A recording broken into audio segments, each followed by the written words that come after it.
What's up, YouTube? Hello. Nicole and Michael, off-road trippers, day 4 in Moab, and we are tackling Steelbender.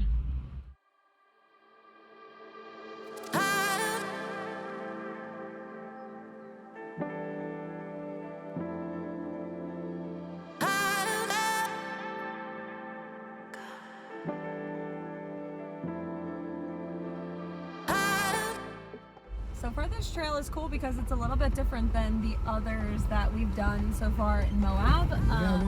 Much greener, water crossings, a lot of pinstriping for sure, but whatever, we don't really care about that because our car is super pinstriped already. That Jeep. But yeah, this is cool. It's a lot different. I feel like Poison Spider yesterday was a lot different than the 2 trails we did at Sand Flats, which were Fins and Things and Hell's Revenge. So nice to get to see all the different lanes.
So we just stopped because we were going up this never-ending waterfall and I completely missed a huge dip on the passenger side. And unfortunately, it looks like we overextended or potentially bent our sway bar, but we'll just have to take a look.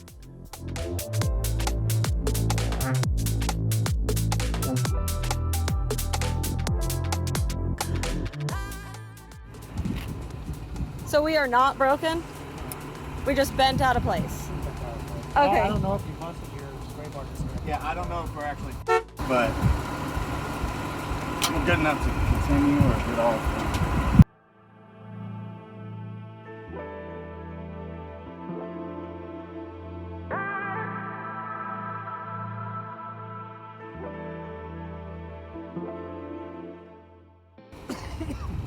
Rock crawler manual disconnects coming in handy right now.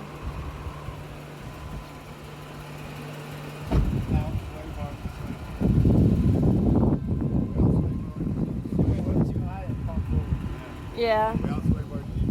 Yeah. We just overextended our sway bar. That's why. Yeah, that's why we have those rock crawler manual disconnects. I mean, we didn't want to use them because we wanted the convenience of the electronic, but.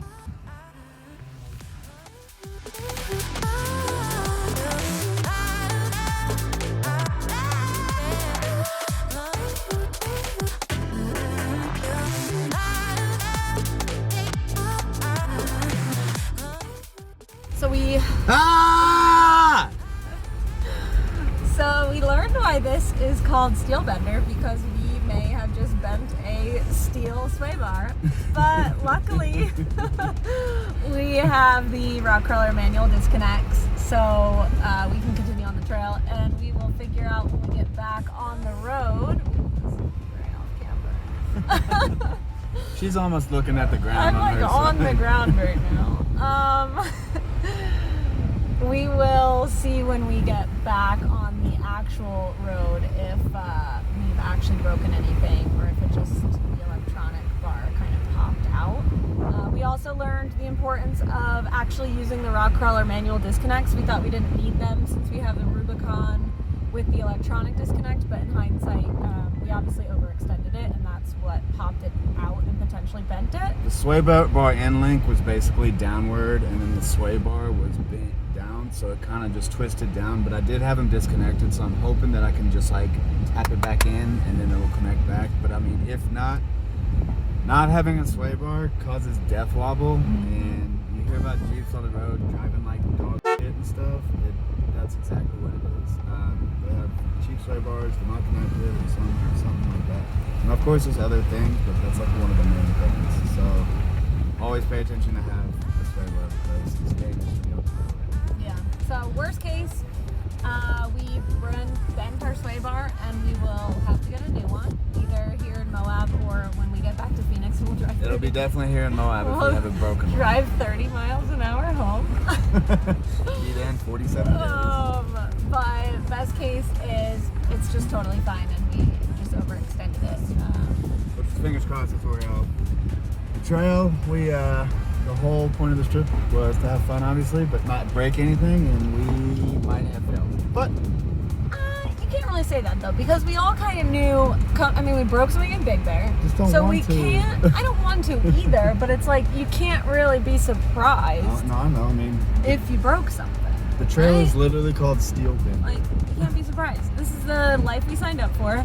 We already decided that if we did, we'll just use our 10th anniversary present money to each other, and we'll buy a new sway bar. A nice aftermarket one, and it'll be a great gift.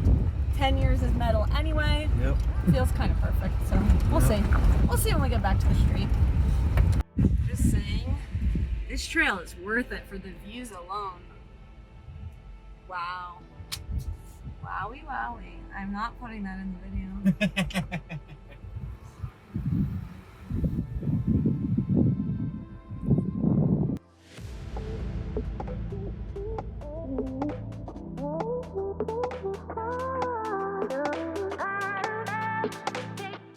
So we just came down the series of waterfalls, like a freaking quarter mile of waterfalls, which is where we potentially broke going up, but we don't know for sure yet. Fingers are still crossed that we will find out. We did not, but we'll get to that point in the video in a little bit. So yeah, we just finished coming down that series of waterfalls, and now just smooth sailing out of the trail. And this is actually our last trail in Moab, so 4 days, 4 trails. Gonna just kind of take it easy tomorrow, see Arches National Park, make it a little bit of the way home, camp at Valley of the Gods again. Overall, successful trip. If we broke, we didn't break anything too crazy. So So we'll see. Yep. Overall, babe, what would you say? What's your review of this trail? This trail's been good. A lot of technical bits, a lot of shelving, I think is what it's called. Where it's like rocks where they stack. It's kind of like staircases, but then they'll have hidden rocks behind it. So like you just kind of gotta go really slow, otherwise you'll break shit like we did. Yeah, I mean, I'm sure it's called Steel Bender for a reason. Yeah. So I mean, all in all, I thoroughly enjoyed the trip.